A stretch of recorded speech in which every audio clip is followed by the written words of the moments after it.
Determinat li l-fiduċja li rċevet fl-elezzjoni għal konferma ta' kap tal-partit indawwara fiktar ħidma għal ġid tal-Partit Nazzjonalista.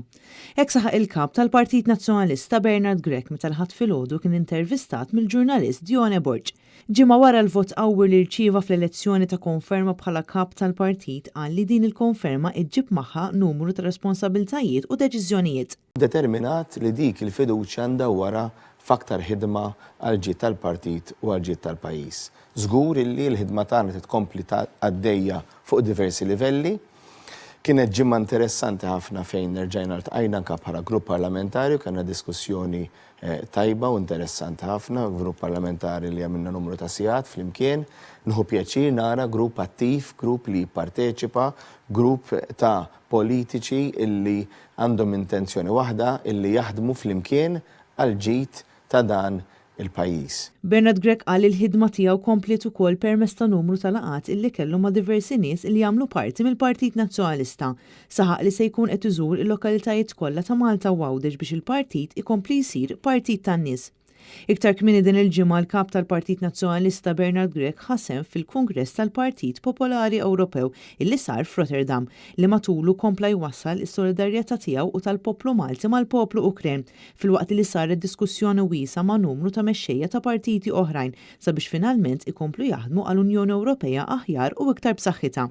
Poġġejna anke u smajna anke flimkien diversi mexxejja x'inhu ħsibijiet varji dwar l-issues li għandha qudiema l-Unjoni Ewropea mod partikolari l-issue tal-Ukrajna li qed tolqot mhux biss l-Ukrajna, tolqot anke l-istabilità tar-reġjun, qed tippreokkupa numru ta' pajjiżi li hemm madwar l-Ukrajna wkoll fosthom il-Polonja u qiegħda wkoll tippreokkupa għaliex qed toħloq qed iżżid fil-problema tal-għoli tal-ħajja. Bernard Grech qal li l-għafsa tal-għoli tal-ħajja mhux taffettwa biss lil dawk li għandhom il-minimum wage, iżda qed taffettwa lil kulħadd.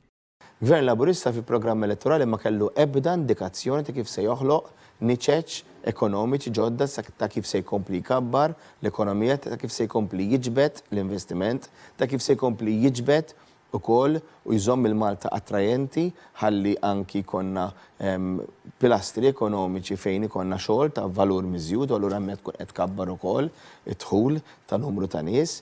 Imma il-gvern irid jagħmel xi ħaġa. Il-kap tal-Partit Nazzjonalista qal li l-gvern għandu wkoll jaħdem iktar fejn tidħol is-saħħa mentali. Gvern illi ilu jwiet li se jibni sptar mentali ġdid, iżda s'issa għadu ma sar xejn. Bernard Grech qal li l-istituzzjonijiet ta' pajjiżna mhumiex jaħdmu kif suppost fosthom il-korp tal-Pulizija li tmexxija tal-Kummissarju Angelo Gafa qed tkompli twassal biex tonqos il-fiduċja fil-korp bħalma ġara fil-każ ta' Yusuf Galja u Ryan Xkembri.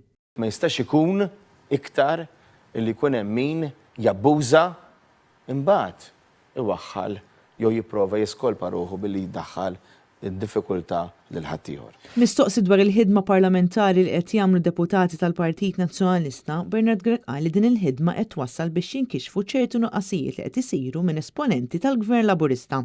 Bernard Grech fakkar fil-maratona ġbir ta' fondi li se tkun organizzata mill-Partit Nazzjonalista nhar il-ħadd li ġej, maratona li se twassal għal iktar sosten finanzjarju, sosten li se jinsa biex dan il-partit ikompli jiġġedded u jissaħħaħ. Wedkom illi ħankun qiegħed nara li l-finanzi tal-partit ikompli jissaħħu se nieħdu deċiżjonijiet u qed nieħu deċiżjonijiet neċessarji biex naraw li l-finanzi tal-partit jerġgħu jissaħħu, però għandi bżonn lilkom. Għandi bżonn lilkom ukoll illi tersqu u tatuna d-donazzjoni tagħkom. Qed inwedkom u wedkom il-verità, tajtitkom il-verità l-istat tal-finanzi tal-partit, però issa wkoll irridu morru għat-tieni fażi li nindirizzaw din l-issue u li jkollna s-sosten tagħkom biex inkomplu nsaħħu wkoll dawn il-finanzi. Marija Franca Lanza, għal Net News.